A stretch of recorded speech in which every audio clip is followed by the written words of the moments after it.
Hello everyone, I'm Zhang and a Lantern Community Ambassador.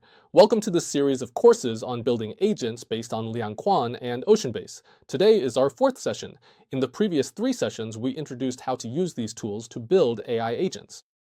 The basic architecture of RAG, as well as the corrective RAG we discussed last time. Before we start today's session, let me briefly introduce our course website again. You can download all the notebooks used in our course from the website, which will make it easier for you to practice after class. If you need further technical discussions, you're also very welcome to scan the QR code below to join our Feishu study group. Alright, let's get started with today's course content. Today is the fourth session in our series, Hybrid Search with OceanBase, which means using OceanBase for hybrid retrieval. The core idea is to improve the retrieval quality of our recommendation system by combining multiple retrieval methods. Simply put, there are two main goals. First, to find everything that should be found. Don't miss any relevant content. And second, to ensure accuracy. What you find should be truly useful, without mixing in unrelated things. Alright, this course is jointly produced by OceanBase and a Lantern community. You're also welcome to follow me on social media to learn more. Now, let me introduce the main content of today's session, which is divided into three parts. That is, we'll be using three different modalities for our approach. The retrieval content includes vector search, sparse search, and full text search. We'll discuss what each of them excels at and why a single search method isn't enough. This section will give you an introduction to these topics. The second part is weighted fusion. That is weighted fusion technology. We'll introduce three preset retrieval modes and explain how to customize the weight configuration based on different queries. The third part is agentic hybrid rank, which refers to intelligent hybrid ranking. We'll show how agents can dynamically select strategies to achieve a higher level of intelligent retrieval. Alright, so first is the first part. What is hybrid search? Or in other words, what is hybrid retrieval? Simply put, hybrid retrieval is about combining multiple different retrieval methods together to complement each other's strengths and weaknesses so you can get better retrieval results. So why do we need hybrid retrieval? The reason is simple, because a single retrieval method will have its blind spots. For example, with traditional or even modern semantic retrieval methods, they might not be able to accurately pinpoint content related to certain specific keywords, like information about orders, for instance. As for keyword-based search, it might miss out on some semantic content. For example, if we search for revenue or income and only use keywords like earning or income for matching, it could still miss some relevant information. So we need to consider that both of these mainstream methods have their own blind spots. In such cases, we might need to combine different retrieval approaches to complement each other's strengths and weaknesses, ultimately achieving a more optimal result. Alright, next let's take a look at how hybrid search works. The core idea is actually to combine three different search modes. Of course, you can set up three or even more in various ways. This doesn't just refer to the three methods you see on the screen right now, nor is it limited to them. We can use weighted fusion to get the final ranking result. Each method generates a score, and after applying the weights, we get a combined score. Looking at it from an architectural perspective, when a query comes in, it is simultaneously sent to three different retrieval methods. Vector search, where we do semantic matching, and sparse search, where we handle keyword and synonym matching. Full text search can more precisely match short phrases or words. After each method returns its results, each comes with its own score. We then use an aggregation method to combine these scores, ultimately producing a comprehensive ranking. This way, we can finally get a top-end list of results. Alright, so the benefit of this approach is that it combines the strengths of various methods, right? It covers semantic content, keyword matching, and precise short phrase matching, making the results more comprehensive and accurate overall. So what are the differences between this hybrid retrieval method I'm introducing today and the corrective retrieval with fallback capability and self-correction that I talked about in the previous session? Let me briefly explain this here. Essentially, these two methods are actually complementary. It's not a zero-sum relationship between them. The hybrid retrieval, which is what we're discussing today, is mainly about improving the retrieval process itself. We use more diverse retrieval methods and modalities, so the results are more comprehensive and accurate. We can also use agents to help choose strategies. So, what does corrective retrieval emphasize? It focuses on better validation, using scoring to determine the relevance of the retrieved content. If the quality isn't good enough, we can rewrite our query or fall back to web search results to ensure the quality remains controllable, providing a safety net. So, as you can see, these two retrieval methods can actually be combined. For example, we can first use hybrid search to perform retrieval that gives relatively good recall results, and then use corrective RAG for validation to ensure the answer quality is relatively high. If the quality still isn't high, that's okay. Corrective has a fallback mechanism to help us arrive at a final, reasonable answer as a safety net. In this way, you're actually combining the two methods. You organically combine the two approaches. This way, we ensure that our search results are initially relatively suitable and of good quality, while also having a validation mechanism to confirm that these results can indeed contribute to the final content. So, these two methods can actually be combined to improve the overall quality of our RAG system. Alright, next let's take a closer look at these three retrieval modalities.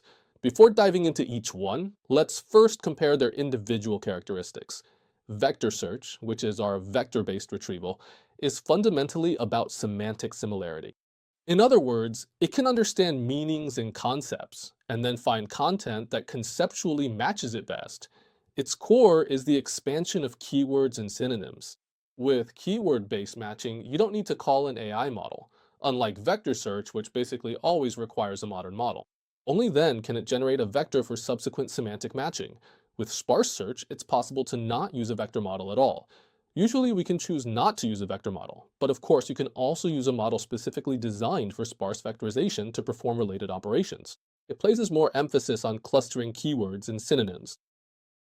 Then, full-text search is also our most classic retrieval method.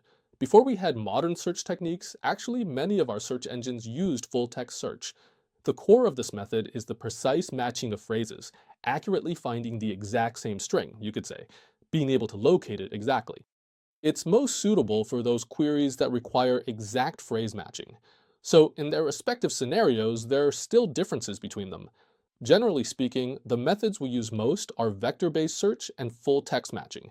Sparse search methods are more like a backup, or you could say they're used in special situations where the other two methods can't provide a solution. We can consider using vector-based retrieval, or in other words, take advantage of its strengths in fast retrieval to serve specific scenarios. In most cases, we should first consider prioritizing it. Vector indexing and vector-based retrieval, as well as full-text retrieval. These are the two main approaches. Alright, let's take a closer look at each retrieval method. First up is vector retrieval. The way it works is by converting text into a string of numbers, which we call a vector.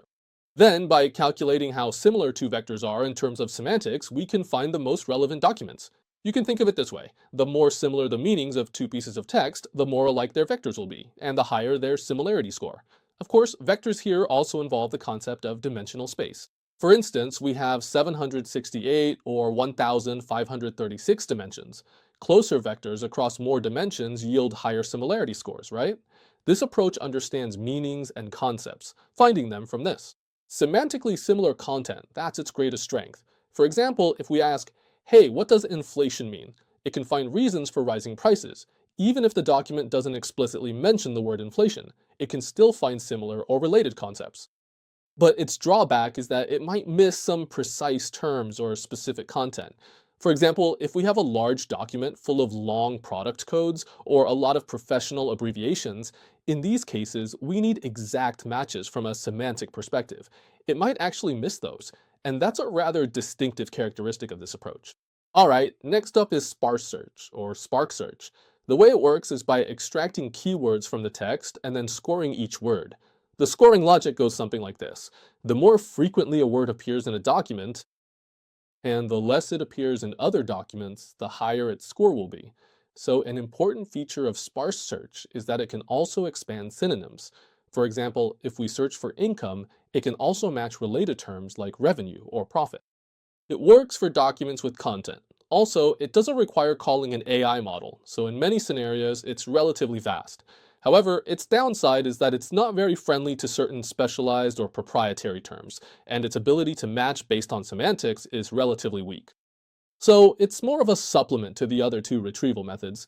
There are certain situations where it's suitable, but it's not the most commonly used method. As mentioned earlier, you can probably skip considering this approach for now. Alright, next, let me introduce a scenario where this method is actually quite suitable, just as a tip for everyone. For example, in the agent framework, we sometimes encounter a situation where there are a lot of processes that need to be called. Especially in enterprise settings, it's quite common to have dozens of tool calls. At times like this, tool calls can take up a large portion of our large model's context window.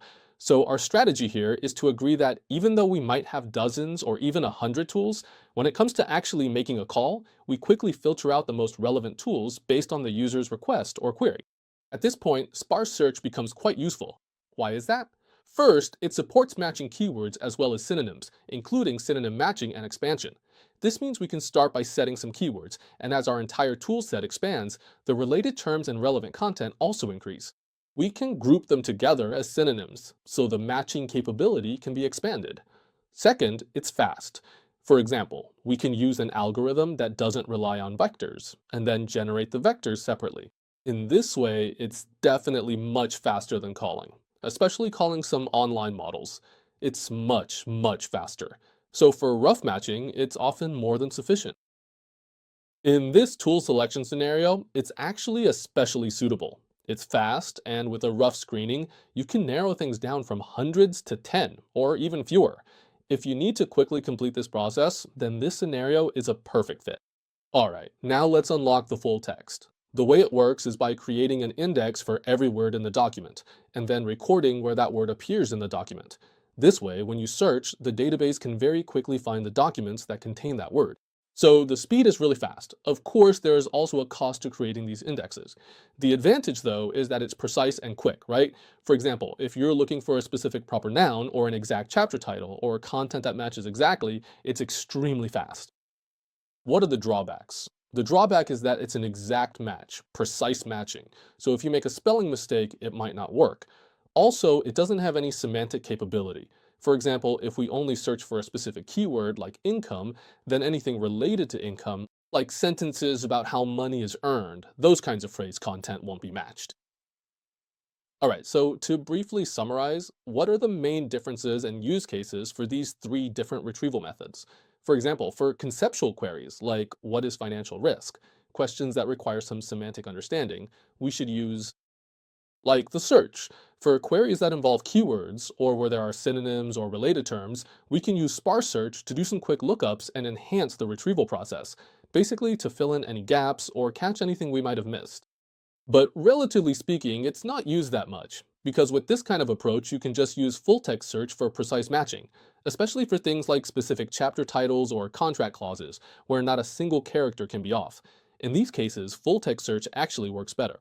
Yeah, but as you can see, none of these different search methods is a cure-all. There's no single approach that can solve every problem. But actually, if you start by combining vector search and full text search, you can solve over 90% of the issues. For the remaining odd corners and tricky cases, you might want to consider sparse retrieval methods. Once you realize how well they work together, you'll find that your success rate in solving problems goes up a lot. That's the significant advantage of hybrid search. Okay, moving on now, let's take a comprehensive look at precisely how we can effectively configure this powerful feature with an OceanBase. Of course, what we are specifically talking about here is the very latest and most innovative addition to the esteemed OceanBase family. It's an advanced AI-native database system. It's specifically designed for the AI era, supporting things like hybrid search, vectorization, and the storage of structured data. It natively supports multimodal search methods, including the three types of hybrid search we mentioned earlier: vector search, full text search, and so on. It supports vector-based retrieval as well. Plus, it's integrated with many AI frameworks, pretty much all of them. At the same time, it supports the standard MySQL interface, so when developers use it or integrate it actually. It's actually much easier this way, and it's an all-in-one solution. You don't need to install a bunch of different databases to solve the retrieval problem. Of course, for the most detailed information, you can check out the oceanbase.ai website. You're welcome to visit their official homepage to learn more details. Alright, next, let me briefly introduce how we can approach building such a hybrid retrieval system and what steps we should take to get started. First, our initial step is to load the existing documents, right? For this, we'll still use the method I explained to everyone in the first lesson. We use the PDF loader to load the documents, and then we use the recursive character text splitter to segment them. Let me briefly explain again why we need to split the documents. It's because the context window of large language models is limited, so you can't feed in too much content at once, right? If you paste in a huge chunk of content that you retrieved, the final content generated by the large model won't be very useful either. So generally, we need to split long documents into smaller chunks, usually a few hundred to a few thousand characters, around 1,000 or so per chunk. This way, the content you retrieve can be more precisely matched to the chunk that's most relevant to your query, whether it's based on semantics or keywords. That way, you won't end up with a huge chunk of content. Of course, I should also mention that there are many ways to split your content. You can chunk it based on code, or split it according to specific formats, like Markdown documents. All of these are possible. We recommend that you explore different options within the ecosystem to find what works best for you.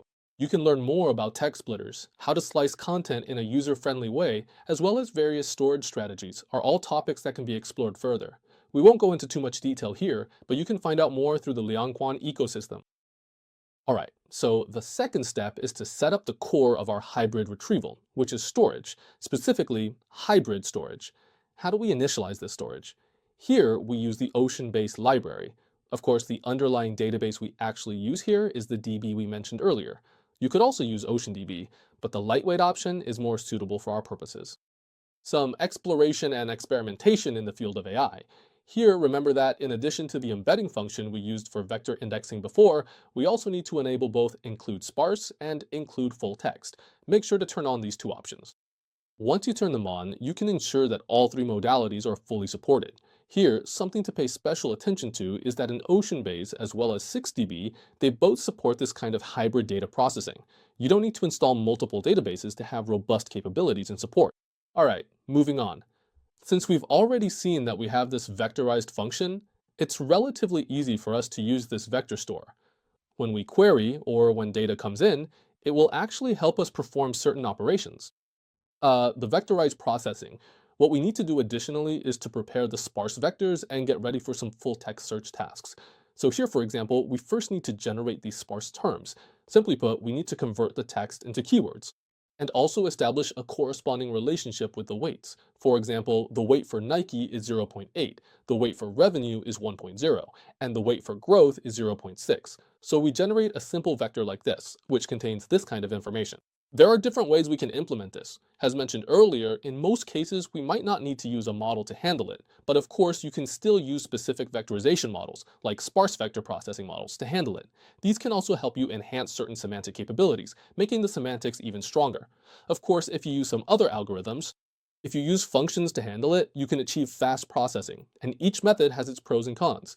So with this approach, we can take our previous text, the content from our earlier slices, and process it using this vectorization, using this sparse vectorization function. Once that's done, we can keep it ready for later use. Next, we also need to prepare our full text search content. The full text search part is relatively easier. We just take what we processed earlier. The file content and metadata, like page numbers and titles, are merged into a single searchable text string. This way, the search can recognize some of the metadata inside. The main point here is integrating the metadata. Otherwise, there's really no difference from the original raw document. Here, the emphasis is on merging the metadata. Alright, the fifth step is to add the sparse vectors we've prepared earlier, as well as the full text search content we've prepared, into the storage. Here, we have two different methods. One is called add documents with full text, and the other is called add sparse documents.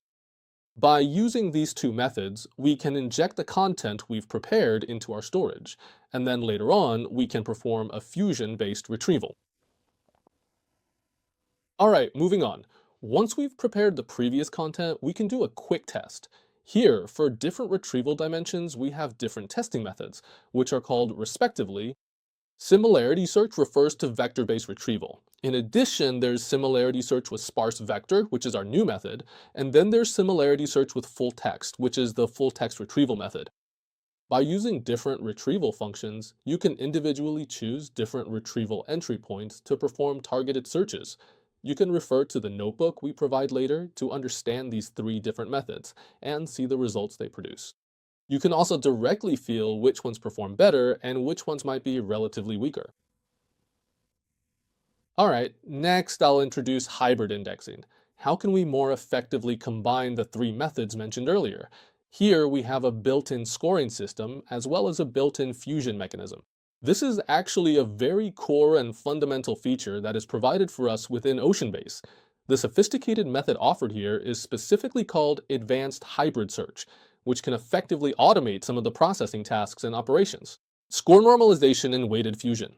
For example, scoring ranges of search results vary, some 0 to 1, others 0 to 100. Direct summation may fail, unified to a common range, e.g. 0 to 1, then sum and merge, right? That's why we need this kind of normalization. So we also need to assign a weight. For example, if we have three different methods in different situations, each might be more suitable for certain scenarios, so the proportion in the fusion will vary. Yeah, they're different. For example, this is one way, like a 4-3-3 split, or you could set it as 8-1-1. These different weight settings are a really important aspect of fusion, allowing us to precisely control the weight ratio of the retrieved content. This way, in different scenarios, you can actually customize and adjust your retrieval strategy more flexibly. It's basically like injecting a simple strategy mechanism.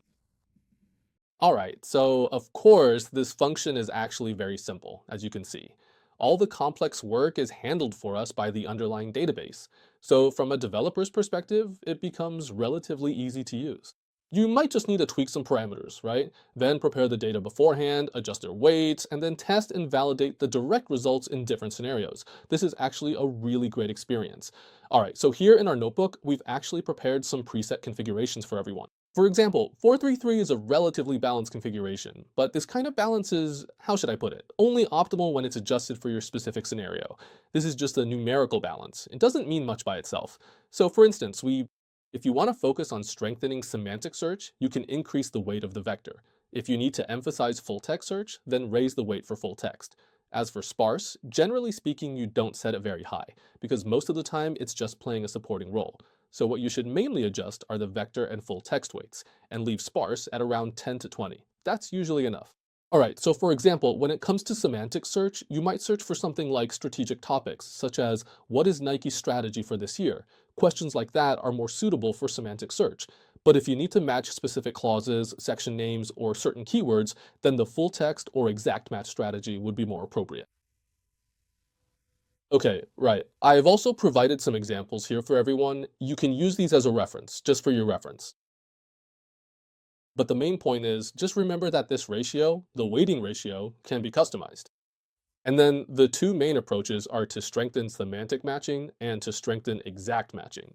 If you're not sure which one to use, you can start with a more conservative, balanced approach, see how it works, and use that as a baseline. So these different modes, these configurations, are provided here as reference settings in our notebook. You can try them out first and get some hands-on experience.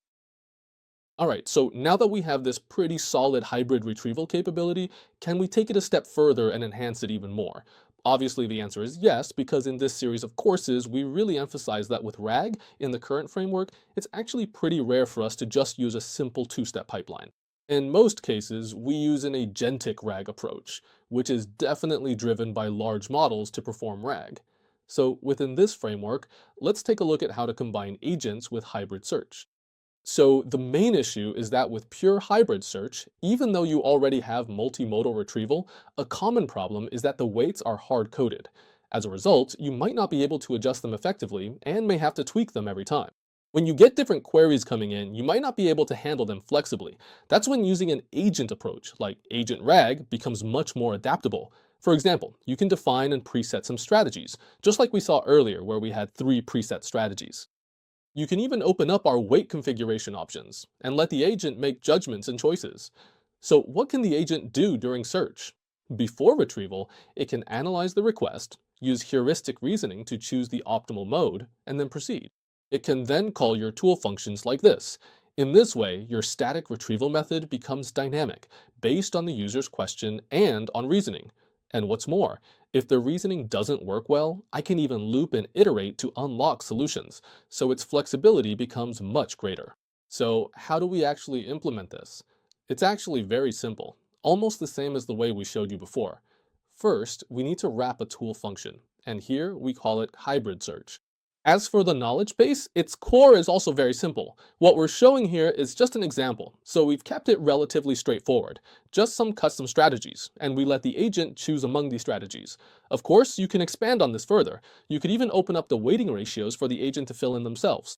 That's also possible, and you can layer strategies on top as well. There are actually many different ways to handle this, and a lot of it really depends on how the tools and agents in the current LangChain ecosystem are integrated. We won't go into too much detail here, but there are various ways to handle different processes. Within the LangChain ecosystem, especially when you add middleware, there are a lot of different approaches you can use to achieve this. All right, so after checking the boxes and building the methods, what's another important part? Once we have the tools, another key thing is that we need to have a dedicated prompt to tell it certain things, especially when we're making these strategy choices. You need to have some specific guidance. For example, here we tell it what kind of situations the semantic strategy is suitable for, and in what scenarios the exact strategy should be used. Of course, this is a simplified version. Everyone can tailor the guidance based on their own business context. With this kind of guidance, you can further strengthen your agent's ability to choose the right tool when making decisions. When it comes to filling in the strategy values or the weights for tool selection, you can also make this process simpler and let the large model handle all the decision making on its own. However, we still recommend that when working in a business context, you inject some of your own proprietary selection strategies into the process. You can write these into the system prompt, whether you do it yourself or let the AI handle it. We still recommend that you fill in this part yourself, so you can ensure that your agent thinks and uses values in the way you intend. For example, here are some simple examples related to the corresponding questions. Once we have the guidance from the previous prompts, it'll help us accurately match the appropriate retrieval strategy. This way, you actually have much better control. Right? Alright, so that's pretty much the core content for this session. Let's do a quick summary. First, there are three different retrieval strategies, or rather, retrieval modalities, we should say. For example, our vector-based retrieval is more convenient for semantic understanding. Then sparse retrieval is more about keyword and synonym-based queries, which mainly unlocks more precise phrase matching. Second, these three methods can be combined using weighted fusion, allowing us to achieve hybrid retrieval. Through specific parameter configurations, we can customize and control the hybrid retrieval process. We introduced OceanBase, which natively supports all three modes, and also provides the capability to help us configure the weights. With this kind of foundation in place, building hybrid indexes and performing hybrid retrieval becomes much easier. Third, the agentic approach allows the agent to make strategic choices, and even to set the weight ratios as needed. It all depends on how you design your tools. In this way, we can dynamically set and choose strategies based on the user's questions. For more complex problems, especially when performing multi-turn and multi-step retrieval, the overall effectiveness and final accuracy should see significant improvement. Of course, the main focus of this course is still seekdb OceanBase, which natively supports hybrid indexing. All the modalities we mentioned earlier are fully supported. Later, we'll also provide a dedicated notebook, the fifth one, for everyone to try out how to use it for all the scenarios we discussed earlier. You can try out different retrieval methods and run experiments. Everyone can use the content in this document to experience how to perform hybrid retrieval based on CDB, and how to do weight matching based on this infrastructure. You can also see in this document how some integrations and agentic retrieval are implemented, with all the details provided. Everyone is encouraged to get hands-on and give it a try. Alright, so that wraps up our sharing for today. Finally, we welcome everyone to scan the QR codes below to learn more about the content we've set up in our course. You're also welcome to return to our course page to download all the related notebooks and the PPTs for all our course materials. You're also welcome to join our Facial group to participate in discussions and exchange knowledge related to agent rank. Alright, that's all for today's sharing. Thank you everyone.